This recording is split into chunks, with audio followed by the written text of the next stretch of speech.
हरिओम तत्सत। हरिओम तत्सत। सज्जनों, ईशावास्य उपनिषद का यह दूसरा प्रवचन है, भाग 2। ईशावास्य उपनिषद में पहले हमने जाना कि व्यक्ति को देवहितार्थ यानी कि ब्रह्म की उपासना करते हुए अपने लोकाचरण के कर्मों को करना चाहिए और लोकाचरण करते हुए यानी कि लोक में जो कर्म किए जाते हैं उन्हें लोकाचरण कहा जाता है। आज के इस प्रवचन में हम जानेंगे कि लोकाचरण हमारा धर्म सम्मत है और जिसकी हम उपासना करते हुए जिसे हम केंद्र में रखते हुए अपने मन को नियंत्रित करते हुए कर्म करते हैं, वह ईश्वर, वह ब्रह्म कैसा है, उसकी क्या विशेषता है, दिखने में कैसा लगता है, गुण में कैसा है, उसका अनुभव कैसा होता है, ये सब बातें आज के इस प्रवचन में हम आपके साथ करने जा रहे हैं। सज्जनों, ईशावास्य उपनिषद बहुत ही गूढ़ रहस्य से व्याप्त एक उपनिषद है। इसमें ब्रह्म के लक्षणों का वर्णन हमें अब देखना है कि ब्रह्म के लक्षण कैसे होते हैं।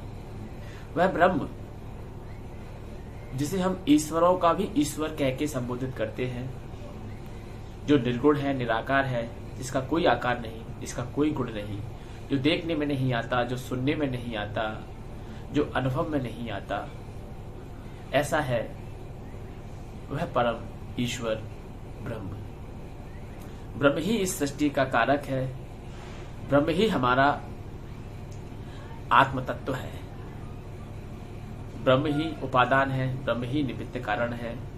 संपूर्ण सृष्टि ब्रह्म से ही व्याप्त हो रही है। तो आइए जानते हैं वह ब्रह्म कैसा है आगे के इस प्रवचन में। इससे पहले हमने 3 मंत्रों को देखा था, जिसमें हमने लोकाचरण की बात की थी। अब हम ब्रह्म के विषय में बात करेंगे। मंत्र नंबर यानी कि संख्या 4, वह ब्रह्म कैसा है। अनेज देकम मनसो जवियो नैन देवा आप्रवन पूर्वमर्षद, अर्थात वह ब्रह्म जहां तक मन की गति नहीं पहुंच सकती है। माफ करना, मेरा स्वास्थ्य बहुत गड़बड़ है, इस वजह से, लेकिन क्या करें, अपने इस कार्य को भी देखना है, इस कार्य को भी पूर्ण करना है, चाहे फिर स्वास्थ्य कैसा भी रहे। वे सर्व अंतर्यामी परमेश्वर परमात्मा ब्रह्म, जो मन की गति से भी आगे की गति करते हैं, जो मन की पकड़ में नहीं आते हैं, जो देवताओं तक की पकड़ में नहीं आते हैं, ऐसा है ब्रह्म। क्यों कहा जाता है कि ये ब्रह्म मन की पकड़ में नहीं आ सकते, ये देवताओं की पकड़ में नहीं आ सकते?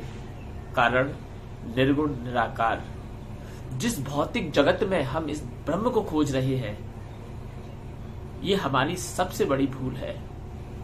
ब्रह्म हमारे ही अंतःकरण में छुपा बैठा है, जिसे हम अपनी अविद्या अज्ञान के कारण देख नहीं पाते, अनुभव नहीं कर पाते। लेकिन उपनिषद की शरण में आने पर इस ब्रह्म को हम ठीक ठीक से अनुभव कर पाते हैं, जो मन की गति से भी तेज है। मन, बुद्धि, चित्त, अहम, ये ब्रह्म तक इनकी पहुंच नहीं है, क्योंकि ये स्थूल जगत और सूक्ष्म जगत, कारण जगत, इन तीनों के परे जाकर के ब्रह्म की हमें सत्ता देखने को मिलती है, जहां पर पदार्थ का लेस मात्र भी हमें प्रभाव देखने को नहीं मिलता। अब ऐसा है ब्रह्म का अनुभव।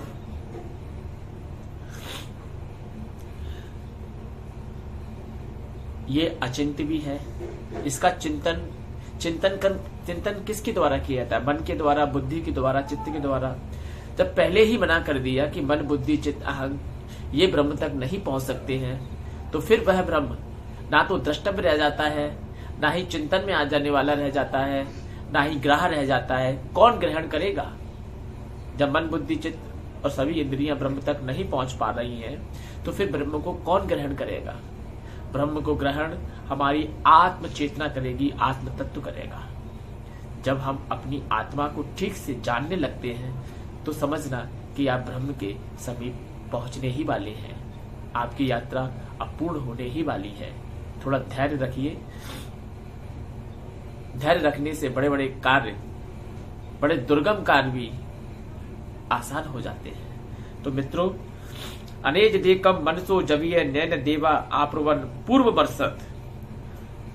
पूर्व में भी इस तथ्य को, ब्रह्म रूपी तथ्य को ना तो देवता जान पाए हैं, ना मन, बुद्धि, चित्त, अहम, और ना ही हमारी 10 इंद्रियां ब्रह्म तक पहुंच पाने में समर्थ रही हैं। इसका खंडन होता है मांडक उपनिषद के मंत्र संख्या 7 में, जिसमें स्पष्ट तौर पर कहा गया है कि ये ब्रह्म प्रज्ञा में आने वाला नहीं है। ना तो ये प्रज्ञावान है, ना अप्रज्ञावान है, ना ही यहाँ तक कोई इंद्री पहुंच सकती है, और ना ही ये द्रष्टव्य है, ना ग्राह है, ना चिंत है, ना इसका व्यपदेश यानी कि इसका प्रवचन ही किया जा सकता है, वाणी से इसको समझाया जा सकता है। ऐसा है ब्रह्म। एकात्म सारम प्रपंच उपसमम, यानी कि ये जो ब्रह्म की सत्ता है ना, ये सभी प्रपंचों से परे है। तो फिर हम ये जगत में देखते हैं, स्थूल जगत, स्वप्न जगत, और जिसे हम सूक्ष्म जगत कहते हैं, स्वप्न जगत, जहां पदार्थ की सत्ता नहीं रहती है, लेकिन मन, बुद्धि, चित्त, अहं और इंद्रियां रह जाती हैं। इसके बाद हमारी सुसुप्ति अवस्था आती है। न कंचन कामम कामयते, न कंचन स्वप्न पश्यति, तत्सुसुप्तम सुसुप्त स्थान एक ही भूत प्रज्ञान घनम एवं आनंदमय प्राग तृतीय पाद।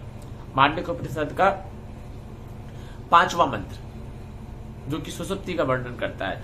तो ना तो ये ब्रह्म स्थूल में है, ना स्वप्न में है, और ना ही ये कारण शरीर, कारण में है। ये तीनों से ही परे पृथक है।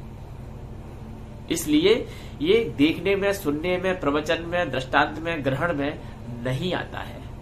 ऐसा सूक्ष्म इसका विश्लेषण है मित्रों। तो फिर वह ब्रह्म की दूसरी विशेषता बताते हैं, मंत्र संख्या 5 ईशावास्य उपनिषद। तदे जति तन्ने जति तद दूरे तदवंत के तदंतर सर्वस्य सर्वस्य तदु सर्वस्यास्य भायात। यानी कि वह ब्रह्म की ये दूसरी विशेषता आ गई कि वह ब्रह्म गति युक्त भी है, वह चलता भी है और नहीं भी चलता। यानी कि इसका मतलब है कि सृष्टि में ऐसी कोई जगह नहीं है जहां ब्रह्म ना हो। तो फिर ब्रह्म सब जगह है, तो ब्रह्म को ढूंढने के लिए हमें गति करने की कोई आवश्यकता नहीं है। जहां आपको शांति मिले वहीं आपको ब्रह्म मिले। दूसरा कहते हैं वह दूर से भी दूर है। यदि हम उसको नहीं जानते हैं तो निश्चित मानिए वो हमारे लिए दूर से भी दूर है।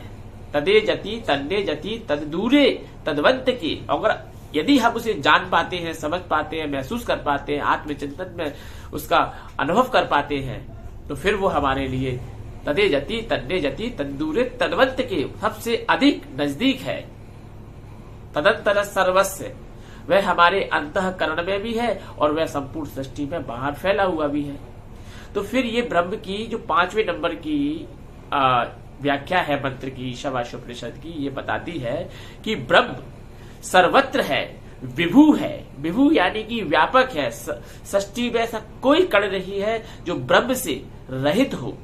इसीलिए तो ये मंत्र का भावार्थ निकलता है, तदे जति तन्ने जति तद दूरे तदवंत के तदंतर सर्वस्व तदु सर्वस्यास्य बाहायात।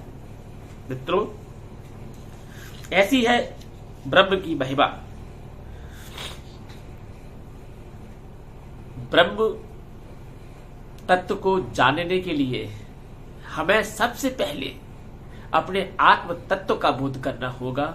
यदि जिसने अपने आत्म तत्व का बोध नहीं किया और वह ब्रह्म तत्व की ओर निकल पड़ा, तो मानिए वह ब्रह्म तत्व तक नहीं पहुंच सकता, नहीं पहुंच सकता, नहीं पहुंच सकता। क्योंकि हमारे इस स्थूल शरीर की कुछ मर्यादा है, कुछ क्षमता है, कुछ सीमा है। इस सीमा को लांघ करके हमें जाना है, हमें इंद्रियों के पार जाना है, हमें मन बुद्धि चित्त अहम के पार जाना है। तब जाकर के हम ब्रह्म का दर्शन अपने ही अंतःकरण में, अपनी ही आत्मा में कर पाएंगे। ऐसा है ब्रह्म का गूढ़ रहस्य, गूढ़ ज्ञान। साथियों, ये जो हमारा मंत्र है, मेरा स्वास्थ्य ठीक ना होने के कारण आज हम इस प्रवचन श्रृंखला को यहां पर ही 2 मंत्रों के साथ में विराम करेंगे। मन ही हमारे बंधन का कारण है और मन ही हमारे मोक्ष का कारण भी है। क्योंकि जिसके मन में भटकाव है वह ब्रह्म तक तो क्या, इस संसार के किसी भी लक्ष्य तक नहीं पहुंच सकता है। इसलिए मन के भटकाव को रोकने की आवश्यकता है। मन सबका प्राय चंचल ही रहता है, मन इधर उधर भागता है, मन दृढ़ संकल्प करता है, मन ही हमें बांधता है और मन ही हमें मुक्त करता है। इसलिए पूरा फोकस आपको मन पर करना है, मन को समझना है, उस विधि को समझना है शास्त्रों से, वेदों से, जहां पर मन को समझाया गया है। ये मन क्या है, इस मन पर जिसने विजय प्राप्त कर ली, समझो उसने अपनी जंग जीत ली। लेकिन विडंबना यह है कि हम में से बहुत से लोग मन की सत्ता को जानते ही नहीं है, मन को समझते ही नहीं है। आज का वैज्ञानिक मन की तो उपेक्षा सी करता है। वो कहता है मन जैसी कोई चीज नहीं होती, लेकिन हमारा वेदांत कहता है मन ही है जो हमारे प्रगति में बाधा बनता है। इस मन को खोजिए, इस मन पर विश्लेषण कीजिए। जब आप इस मन को खोज लेंगे, विश्लेषण कर लेंगे, तो फिर आप निश्चित मानिए सतत भगवत चिंतन से आप उस मन पर भी एक दिन अपनी मृत्यु से पहले विजय प्राप्त कर लेंगे, विजय प्राप्त कर लेंगे। यही आपके लिए श्रेयस्कर है कि आप अपने मन को समझिए, मन को टटोलिए। हरिओम तत्सत, हरिओम तत्सत, हरिओम तत्सत। जय श्री कृष्ण।